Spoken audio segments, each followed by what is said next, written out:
Baruch Hashem, you're a bad Jew. Shalom.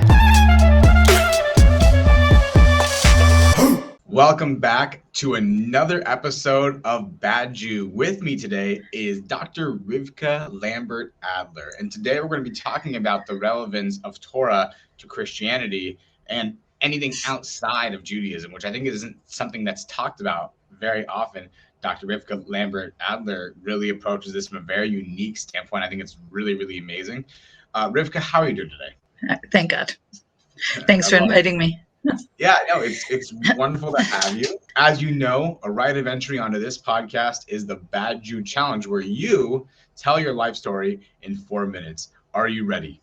I am ready. Get the clock going. All right. Okay, so I was born into an assimilated Jewish family, and I didn't become actually interested in Judaism until after I finished grad school. After I finished grad school, I thought, well, I know how to be a student. So I signed up for this 16-week class called Introduction to Judaism, which was being offered by the local board of rabbis in the American community where I lived. And I didn't understand at the time that it was actually a class for people who were considering conversion. Everybody in the class was not Jewish except for me, but I didn't know anything. So I was kind of on their level. So then I went on and I had an adult bat mitzvah with the Reform movement. And after I finished that, in the community where I came from, there was this Jewish American festival every summer downtown.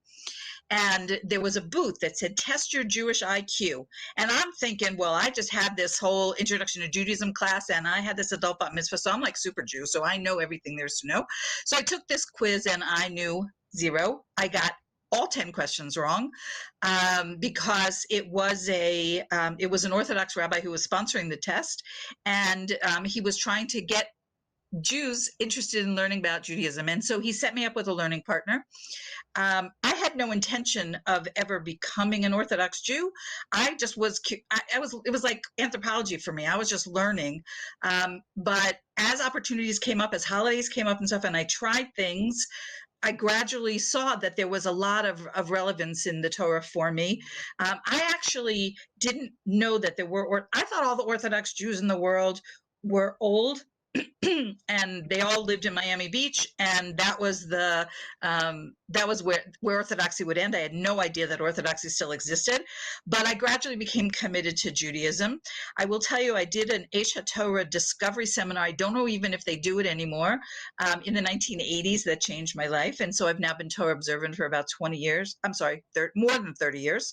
And in that time, I've had, I would say, 3 great issues about which I have become passionate. One is the intersection of the role of women in Judaism, which was huge for me in the beginning. We're not going to talk about that today. The second is Israel, and 13 years ago my family moved from America to Israel. And the third is Geula, redemption, the end of days, of which what we're going to talk about today, I think, is definitely a part. And I wanted to mention that I do think of myself as kind of an out-of-the-box Jew. And in fact, I was featured in a book about 18 Orthodox Jews who are out of the box in one way or another that was written by Gila Mandelson. It's called Finding Ourselves in the Crowd. And that's my story. How am I doing on time? Oh, you're doing great. You have 1 minute left. If you I said everything there is to know. That's pretty incredible. I very cute grandchildren. Well, I mean, I really, I want to point out, by the way, before the interview started, Rivkah had mentioned to me that she had been practicing her 4-minute intro, and that kind of got me alarmed. And as you were doing it, I felt like I could sense that maybe you felt you were under the gun, like you were going for it. You really had this prepared. So great job, Doctor. Seriously. Thank you. Yeah. Well, this question that we're asking today was asked by the Bad Jew WhatsApp community. This is a judgment-free WhatsApp community with Jews of all walks of life that come onto this WhatsApp group chat to discuss not just the episodes, but in general to just ask questions about Judaism and things that they have struggled with in their entire lives. So if you're interested in joining the Bad Jew WhatsApp group chat, be sure to go to my email, badjewpod@gmail.com, email me, and submit to join the Bad Jew WhatsApp group chat. Also, you can find it in the link tree. There is a form that you can submit where you can join the WhatsApp group chat. So thank you so much. Again, by the way, you do not have to be Jewish to join the group. As for Dr. Adler, you have a very specific, very unique focus in Jewish studies that some would even consider controversial, and that is the relevance of Torah to non-Jews. Why do some Jews get worked up about teaching Torah to outsiders? Okay, so that's a great question. I think it's because we, post-Holocaust, have been raised with either the spoken or unspoken message that non-Jews, especially Christians, are dangerous. And they have been historically for 2,000 years. It has been not always safe or smart to engage with people from a Christian background. And so many people have that, Jews have that feeling that's like seeped into their bones. And so now we're talking about sharing Torah with these people. In general, there's a couple of criticisms that I hear all the time. One is, don't you know that they're playing you, basically, and all they want is they just want to convert you. So they're just like kind of sucking up, and they just want to get to a place where they can wash you in the blood of Jesus. Or the other criticism that I get all the time is, why are you wasting your time with Christians when there's so many Jews who don't know anything, and your efforts to teach Torah should be directed to Jews. So those are the two things. But I think that the freak out factor comes from Jews who see all Christians like they're all the same, and they only have one agenda, and they can't be trusted, and we have to be cautious in all of our interactions with them. Fascinating.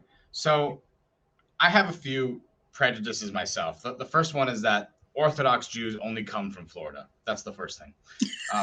The second thing, okay, that's not true. The second prejudice I have, the actual prejudice, is that in some kind of way, I can sympathize to an extent what some of the others are saying about Christians, because, at least with other religions, it's I've seen in different denominations, and I've learned, like, especially from the evangelicals, right? There is an agenda behind what the evangelicals are doing, which is that they want to support Israel so that way Israel goes into a war that eventually leads ultimately into the second coming of Christ. So we're really just a vehicle for evangelicals to bring their agenda to light. That makes me uncomfortable. But I don't know if there's denominations that you specifically work with or don't work with, if you're accepting to all forms of Christianity. Okay. If I believe that about all Christians, I would have the same reaction. Okay. But just like you and I know, there's not just one kind of Jew, and there are people who just think all the Jews are exactly the same, and we all think the same and all that stuff. It is not only equally untrue about Christians, but there's some huge number of Christian denominations that, they have a difference of opinion or a difference in theology, and so they like make a new church, or they make a new denomination. And so it is impossible to say anything really serious about all Christians. So here's the thing, is that my work is based on relationships. I know these people. They come to Israel, they come to my home, we have conversations, they tell me their stories. If I feel like somebody who's interacting with me has some agenda that is harmful to my people in any way, I'm not interested in interacting with them. But I'm telling you from personal experience that they're not all the same. They're not all like that. They don't all have that. And so I vet the people that I work with. I think that's a very fair point, and I actually very much like that approach. And one thing I do not want to insinuate by any means is that all evangelicals or all Christians follow or subscribe to that agenda or those beliefs. So that's not what I'm saying at all. It's just it's a quite frankly, it's a fear of mine, and that's something I need to work on. I'm going to admit personally. It's a fair thing to put on the table, and I appreciate that you gave me a chance to respond to it, because I know a lot of people think that. Here's another thing that people think, and that actually I thought when I got started in this, I thought truly, really, that the Torah belongs to the Jews. And what in the world are you, Susie and Joe Christian, doing expressing interest in Torah when you've got your own sacred literature, you've got your own books. Stay out of our backyard, and you do your thing, we'll do our thing, and all that. And I was a little shaken up when I met people who were doing things that I always thought were Jewish things. Like they refer to the Jewish holidays as biblical feasts or biblical festivals. And many of them have stopped observing Christmas and Easter because they say that those have pagan origins, and they're interested in connecting with the biblical feasts. So they will say, I had Passover, I had Sukkot, and their observances don't exactly look like ours, but they're trying their best to do these biblical feasts. And I thought, like, these are our holidays. What are you doing? Like, they would say things like, oh, I don't eat pork and I don't eat shellfish. Now, they don't keep kosher the same way that perhaps you and I keep kosher, but the Bible says you're not supposed to eat pork and you're not supposed to eat shellfish. And so they don't eat those foods. And they're very, very strict about it. Or they would say, or they study the weekly Torah portion, or they study Hebrew, or they have Shabbat, they make challah.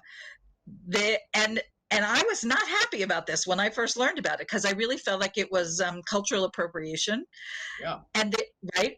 And there are some times where they get things wrong. And I'll tell you the example that I think is the funniest example and where that led me to. So there's something called snap-on tzitzit. Okay. It's a piece of leather with a string that men from this world will snap onto their belt loops because they understand the thing about the strings, that it says it in the Bible, but they miss the whole thing about that it has to be attached to a four-cornered garment. And so if you look up snap-on tzitzit, you'll find a website that sells them. It's actually kind of amusing. But then I realized that doesn't come from ill will. It comes from the fact that Jews haven't taught them what tzitzit really are and what the Bible really says. And so I realized that there needs to be, that it is true that God gave the Torah to the Jewish people. That's 100% true.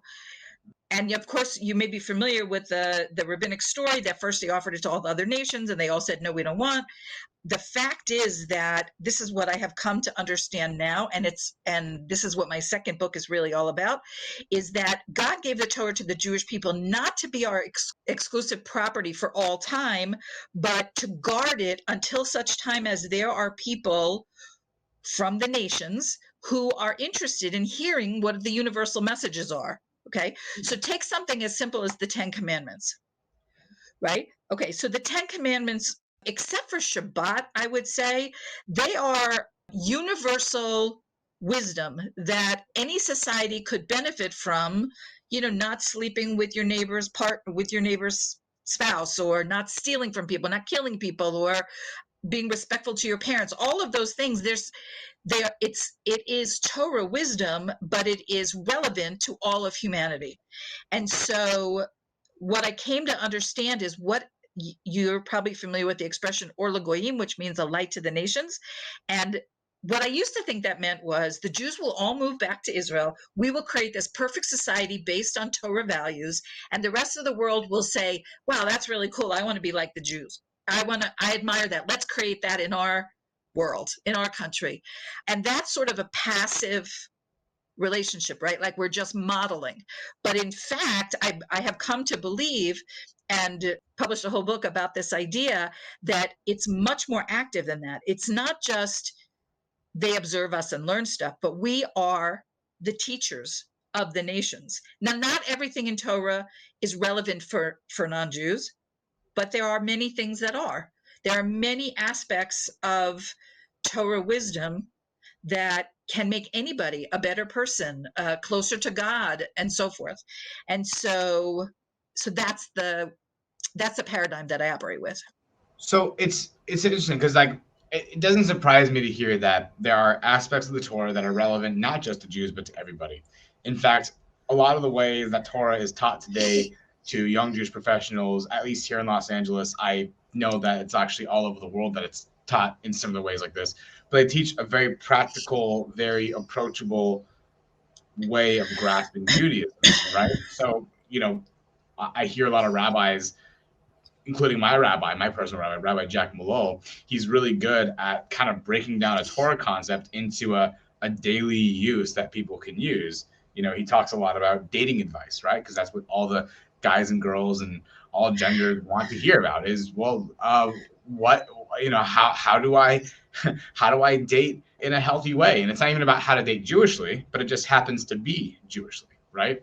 So there's always good dating advice that comes up. There's also good advice for, I would say, connecting with people on different emotional levels, connecting with yourself, mental health, physical health, how we observe certain holidays and how to approach it from a traditional standpoint. Rabbi Jack Malol, by the way, he's someone who is Orthodox, right? So it's broken down into a very traditional way that is very approachable for a lot of people. That dating advice, those, interpersonal relation advice, the even business advice sometimes is applicable to non-Jews, right? So it's relevant in that regards. Also, the idea of refining your character, right? Okay, right. So I'm assuming that the world that you're speaking of is largely a world of not Torah observant Jews in that community, but it's deriving lessons from this ancient wisdom and making it applicable to your everyday life. So I would say that with the people coming, what I call current and former Christians, because not all of them, the longer that they're involved in learning authentic Torah, the less they identify as like Sunday church going Christians, and they change some of their self-identification. Mm-hmm. But they are also looking for the God piece, which is also there. How am I as a non-Jew supposed to relate to God? What does God expect of me? And that's probably not a question that I'm guessing the young professionals in LA are asking, but both of those things are true. How do you behave as an adult in an ethical, moral way? How do you refine your character? How do you be closer to God? How do you be prepared? How do you understand what's going on in the world and the bigger picture, because we're living in kind of a chaotic time? And how do you put that in some kind of perspective? And the Torah has enormous vessels of wisdom about these kinds of things that I believe we are supposed to share, because it's not stuff we came up with. It's stuff that God gave us in order that we be like kind of the teachers, the spiritual teachers of the world. Now, I don't go down on a street corner, and try to solicit business, so to speak, with people who are not interested, right? I'm only interested in sharing with people who are interested. I'll give you an example. On Passover, and this is kind of controversial, but I'll tell you and all of your listeners that we were asked by a friend of ours who comes from the Christian world if she could bring some Christians to our Passover Seder. Now that creeps out a lot of Jews, but my husband and I discussed it because we are in this kind of work. And I know that some Christians have misappropriated Passover and made it all about their God. And so I said, these are people who are coming. They were Americans who were visiting Israel. They specifically asked, they want to have an authentic Jewish experience of Passover. So we said yes. And we ended up gearing our entire Passover Seder to them. Okay. And I said to them, listen, Jews don't like it when you make the Passover Seder about Jesus. That's offensive. That's replacement theology. And we're going to give you an authentic Jewish Seder. Okay. Now it had to be kind of simplified, and we had to skip some things because it was only beginners, they don't have the vocabulary and so forth. But one person after contacted me and said she writes for a Christian paper that has tens of, we as Jews, we're like such a small people, but there's like 2.2 billion Christians in the world. And so their publications and their media have huge audiences. Okay. And so she said she has tens of thousands of readers. And would I write an op-ed introducing her readers to something that's like authentic Jewish tradition and so forth? Now, who better to hear it from than an actual Jew? Instead of trying to it being filtered from maybe like not such a kosher source or not such a pro-Jewish source or whatever. So that came out of this experience of sharing a Passover Seder with this table full of non-Jews. Absolutely. So what you're saying and this is what I'm kind of getting, is that your work very much is advocacy for Judaism to Christian audiences in a way that's appropriate. So that way they do not, and I'm going to use this word kind of harshly here, bastardize what is a Jewish custom. So taking something like Passover, making it about Jesus, I'd be offended, right? It's totally, Jesus wasn't even involved in the story of Passover. I just went to the Haggadah. I know Passover just passed, right? We know we did not read Jesus' name once, right? Right. So yeah, it's to me it feels like appropriation. I feel like, so I'll tell you a story actually. A moment where I saw someone who was about to appropriate Judaism, and I had to stop it. And I at least had to say something. I don't know what this guy ended up doing. I was in a barbershop in Jerusalem on my last visit to Israel. And, dire need of a haircut, because every now and then this style kind of bushes out and it looks a little bit like Einstein on the sides. I like it short on the sides. So I'm in this barbershop and I meet this nice guy. I'm getting my haircut. He's waiting his turn to get his haircut. And he tells me that he just bought a prayer shawl. He just bought some tzitzit. I'm like, wow, congratulations. That's amazing. He says, yeah, thank you. I'm going to get baptized today. It's in the Jordan River. And I said, wait, so you're Christian? So I first asked, wait, are you a Messianic Jew? Are you a Jew for Jesus? And he goes, no, I'm actually just a Methodist Christian. I said, oh, okay. What are you doing with a prayer shawl? What are you doing with tzitzit? Probably something that has Hebrew inscribed on it. Has a 600. We bought in Jerusalem, right? Yeah, right. He's in Jerusalem, right? He bought it in Jerusalem. He says, well, I think it'd make it extra holy if I had it on when I was dipped into the water. And I said, you're not supposed to go in the water with that. He says, I'm not. I'm like, no. And I said to him, do you even know anything about the tzitzit? And he goes, well, I know that Jews wear it. I said, okay, that's a start. Jewish men, right? Jewish men wear it, right? He just said he just knew that Jews wore it. He didn't say that Jewish men. So the bottom line is he didn't know anything about tzitzit. You mentioned the snap-on tzitzit that you had heard that had heard of. You might have been better off with that, but he bought authentic tzitzit that's meant for holy prayer, specifically for Jews, and he was going to appropriate its usage for what he thought was going to make the experience more enriching. At the end of the day, I don't know what he ended up deciding doing, but I did speak up, and I was like, listen, you shouldn't do that. Yes, you can do it. You have free will, but you really shouldn't do that, because I can tell you right now, I wouldn't wear a Christian cross and say that it's a Jewish star. I just wouldn't. Okay, so can I comment on that? Because it's actually it's a very good question, or it's a very good story to make this point. They are, like many of them, their hearts are open. Like he said to you, I think it'll be holier or whatever if he goes through this ritual in the Jordan River in Israel, wearing this. But many of them are unschooled, and why wouldn't they be? You're not born knowing what a tallis is or what tzitzit are for. So somebody has to teach them. So either somebody from this world once said to me, we know we're going to make mistakes, but they are mistakes of ignorance, not mistakes of ill will. Yes. And who's supposed to tell them the correct thing if not the Jews? Now, if all the Jews say, I'm not getting involved, I'm not talking to Christians, I'm not discussing any of this stuff, then they're just going to keep fumbling around the same way that a Jew, let's say you had a Jew who didn't know anything, was Jewish, but didn't know anything, didn't live near any Jews. The only thing that they had was like video, YouTube, and English books. And they were trying to figure out how to live a Jewish life. They have no teachers. And okay, so they're going to make mistakes because there's nobody to explain to them how you do that. I believe that we're in a process that's actually, I think, just really starting out. And because the process is just really starting out, things like that are going to happen. In a gentle, loving way, we can redirect. And we can say, snap-on tzitzit does not conform to what God was talking about. And I understand you're trying to approximate what you see, and you don't see the whole garment, the four-cornered garment underneath it, so you don't know better. But let me explain to you what it means.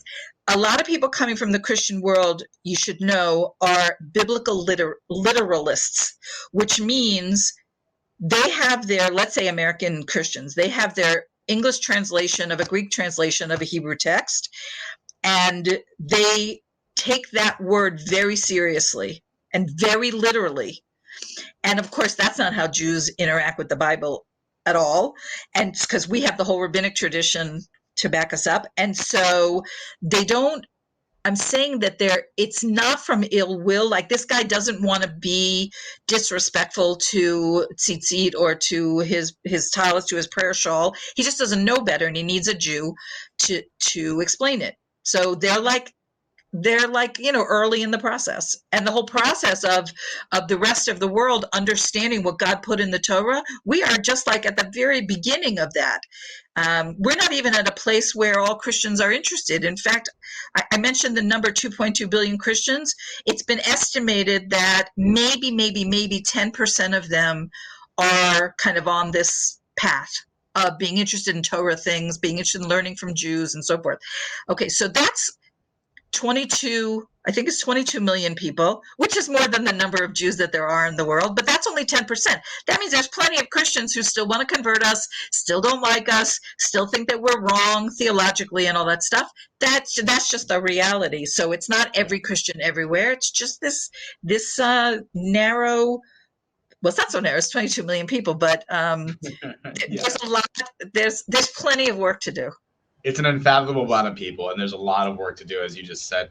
I also wanted to point out, going back to the motivations of why Christians are interested in Judaism.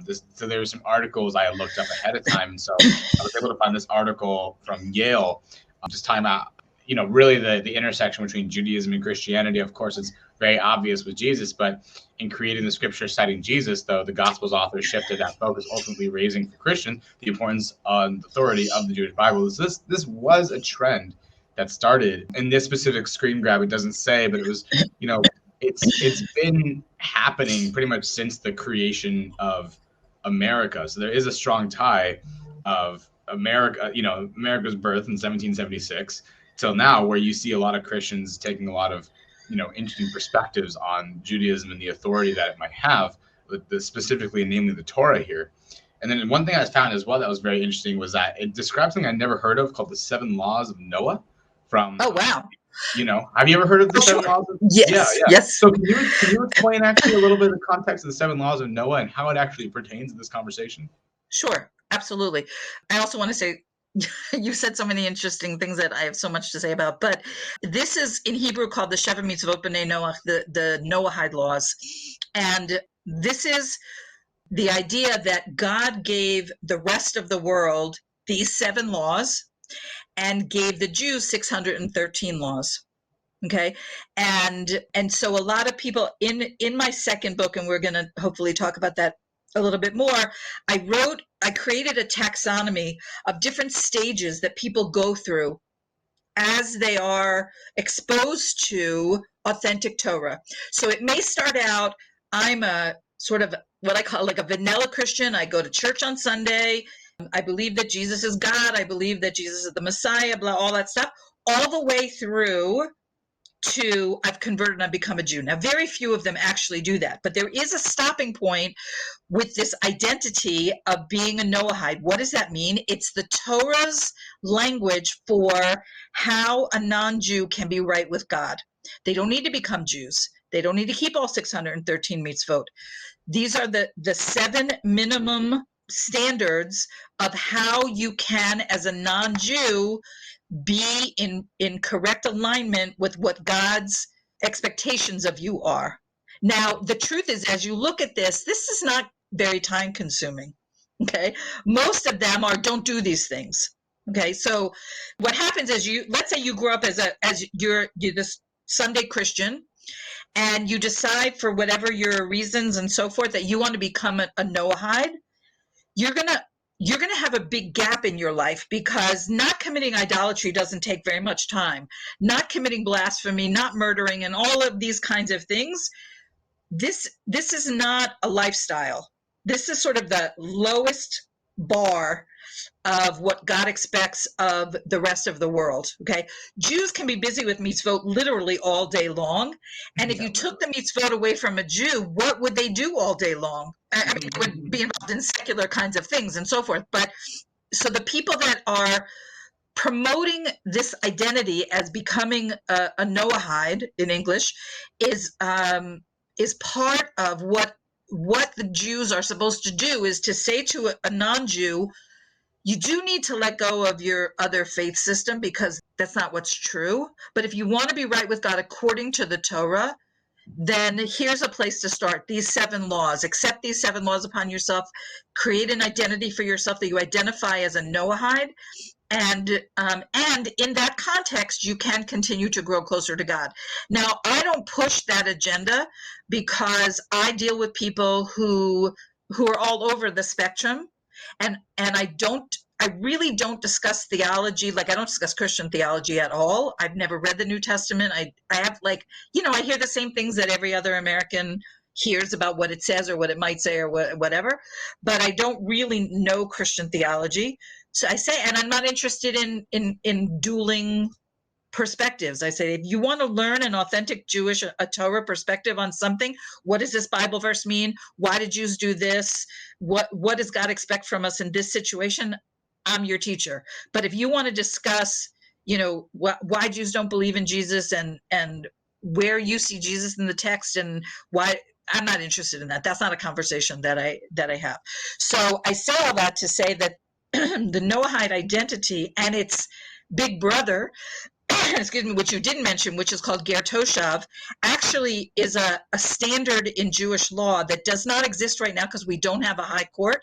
We don't have a Sanhedrin that can identify this. But before the advent of Christianity, it was not uncommon that you would have somebody who was not Jewish, who was accepted by the high court as a Ger Toshav, which means they are eligible to live in the land of Israel as righteous Gentiles. Now, usually I think we think of righteous Gentiles as the people in the Holocaust who were good to the Jews, who hid them or whatever. But I'm talking about non-Jews who live according to the Torah's laws for them. So minimally, it's what you showed, the B'nai Noach thing, the Noahide laws, but there's much, much more that they can do. So basically, when you get to that status, it means anything a Jew can do, you may do, but you're not obligated. So a Jew is obligated.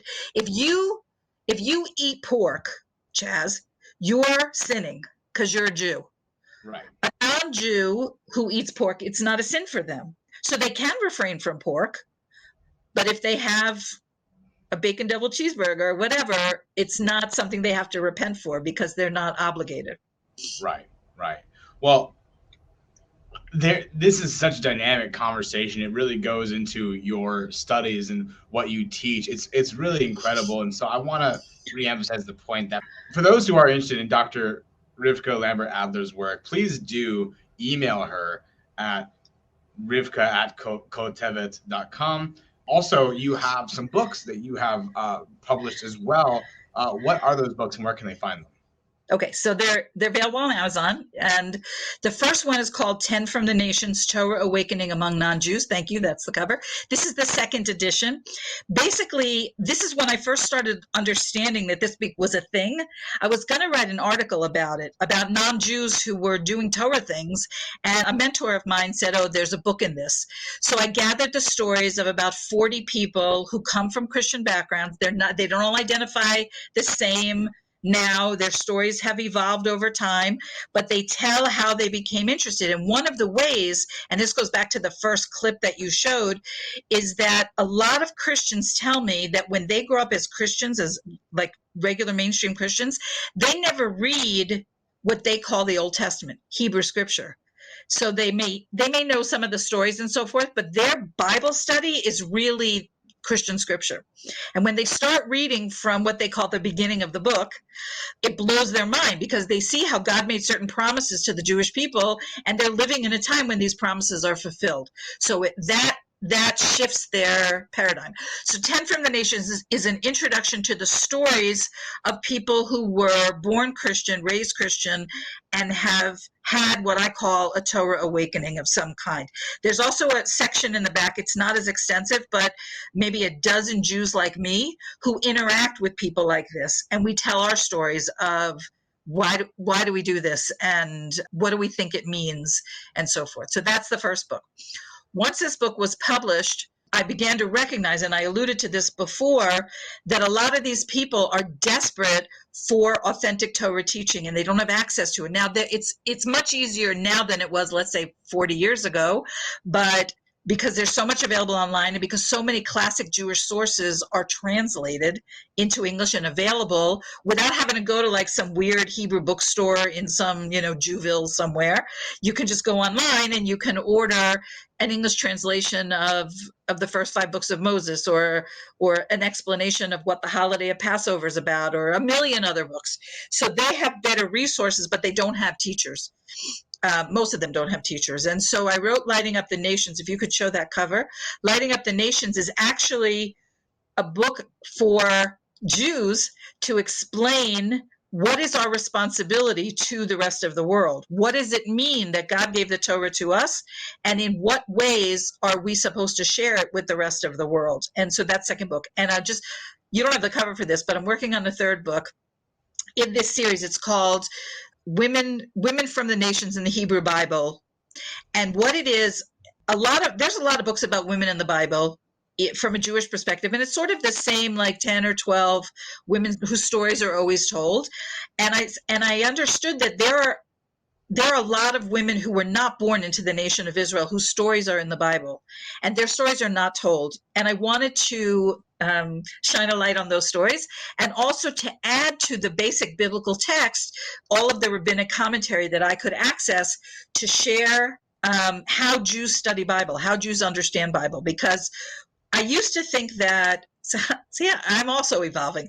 I used to think that the biggest difference between Jews and Christians was this issue of Jesus, but it's actually only one of them. I found this other issue that's huge that I address in Lighting Up the Nations, and that is that Christians are mistaught that the oral law is not sacred, that it's full of witchcraft, demons, that it's not to be trusted, it's not the word of God, it's the whatever they call it, the word of man.